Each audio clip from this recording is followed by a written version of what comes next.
I've got to be totally honest, this is going to be the hardest video I've made.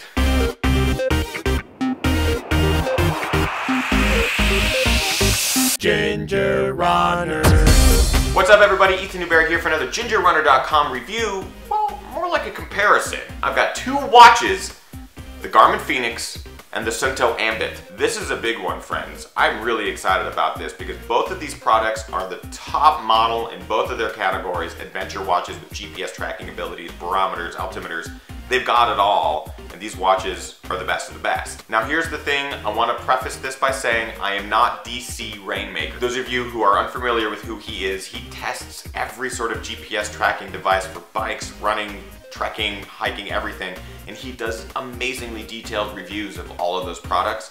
I would go check out his site if you're looking for very specific specs and other sort of comparisons between these two watches. He does a great job. What I want to outline is what I was looking for in a watch and how either of these meets my needs. I'm a runner, I'm a trail runner, I also dabble in cycling, some pool swimming, and I'm a hiker. Those are my primary sports of interest, but I'm not as badass as a lot of you. I started with the Garmin Forerunner 110, used that for years until finally the strap just started deteriorating on me and I had to use duct tape to actually keep it together. That watch has long since been retired. I went to the Garmin 610, just the running watch, running specific. Could not get used to the touchscreen, did not like the interface, took it back. So at that point I had a couple of choices, the Garmin Fenix or the Suunto Ambit. I didn't have access to a Suunto Ambit, so I got a Garmin Fenix. Luckily the folks over at Suunto sent me an Ambit that I could test for a number of weeks and compare to the Fenix. So this video is hopefully a nice comparison of these two watches based on what I needed in a watch and the activities that I do. So let's do this, shall we? First of all, build quality. Both watches, very sturdy,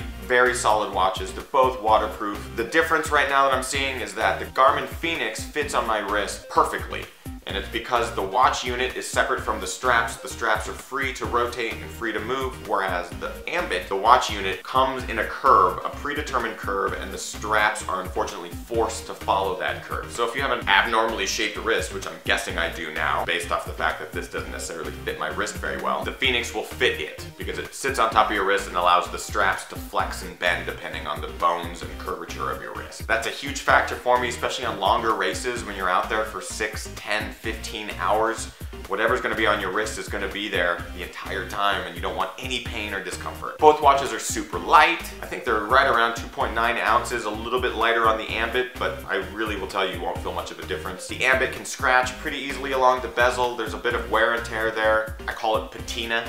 Not that that's a bad thing, but I do know that if you get the silver bezel, you won't even notice it. The Fenix does not show much wear and tear. The months that I've had it, there's no scratching on the screen, there's no scratching on the bezel.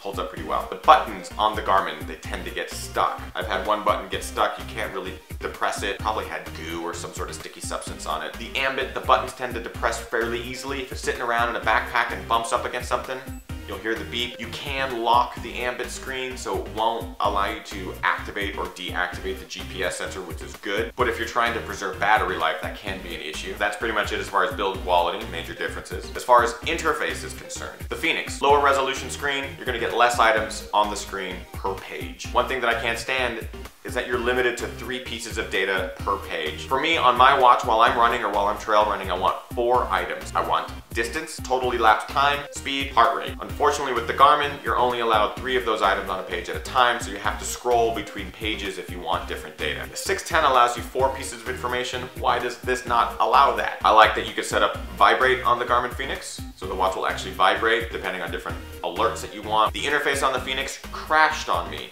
4 times during GPS tracking. That is a huge fail in my book. When the entire system crashes, it kept the data in there, but I could not restart it without crashing it again. And finally, with the user interface on the Garmin, there are load times. I don't like the fact that there are load times with such a simple device.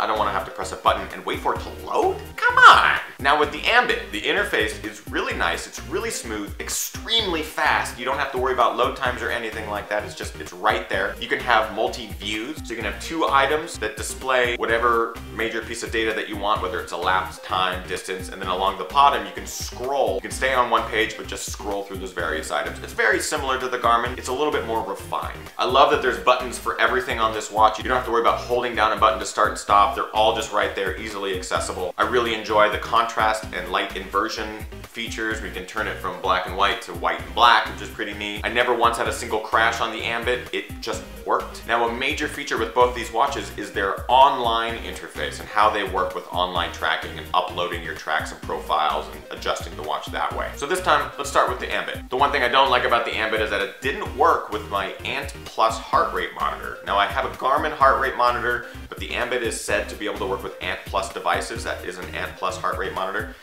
It wasn't able to connect at all. No matter how many times I tried, it turned off all my other Ant Plus devices, it just wouldn't connect. I know that they say that they do. Maybe it's worked for you. It didn't work for me. The Ambit's online interface, it uses what's called movescount.com. It's an online site that allows you to upload all your data, upload all your tracks. You can set waypoints and create new trails and tracks and download them to the watch and stuff like that. Unfortunately, the Ambit only talks to MovesCount. You can't work with Strava or Daily Mile. They don't pick up that the watch is actually connected to the computer, so you actually have to go through MovesCount. You can download your tracks from there and then re-upload them to the different websites, whichever one you guys are using, but that's just tedious and cumbersome. I don't like to do that. With MovesCount, you also create the modes or the profiles on the watch. So you can go through and adjust every single page and what sort of items you want on each page of the watch. They make it really easy, it's really user-friendly, and then it just downloads directly to the watch and boom. Next time you plug it in or next time you put it on your wrist, it's good to go. The downside of that is you have to have access to Wi-Fi to do that. You can't do anything else directly on the watch. It has to be connected to MovesCount, which I think is kind of a bummer. But one of the saving graces is that the Ambit allows apps. So people can go and create their own apps. I know that there's one that gives you an estimated finish time. So if you're running a marathon, a predetermined distance, it'll actually tell you how much longer based on your pace you have to go until you finish. That's amazing. A company and a watch like that blow my mind that you're able to download apps and make it work for you and how you want to train. And you can even design your own.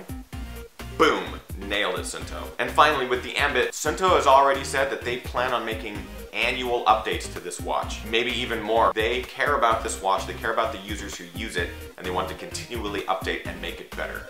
I think that's awesome. Now, the Garmin Fenix uses Garmin Connect, which is the online site that is through Garmin, and you can upload all your data and download all that good stuff. I don't like Garmin Connect. I don't think the user interface is really good. They've improved it a lot over the last couple of years. When you are planning out maps or any sort of trail run that you want to do and you want to download it to your Garmin, you have to use Bing Maps. The Ambit uses Google Maps. This uses Bing.